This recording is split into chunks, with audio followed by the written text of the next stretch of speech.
Magazindan sirok olib kelsam, bezatkas yeydigan bolalarim tvorog olib kelsam, yeyishmaydi nimagadir. Magazin siroklardan ancha mazali, mayin, ishonchli, tayyorlanishi ham oson. Uyda sirok tayyorlaymiz. Qani ketdik.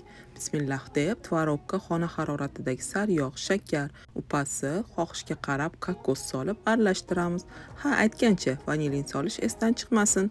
Endi tayyorlab olgan massamizdan batonchiklar yasab olamiz va morozilkaga 1-2 soatga yuboramiz.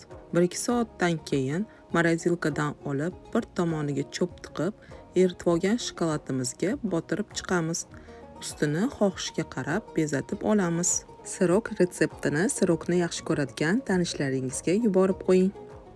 Ajoyib, mazali, asosiysi ishonchli siroklarimiz ham tayyor.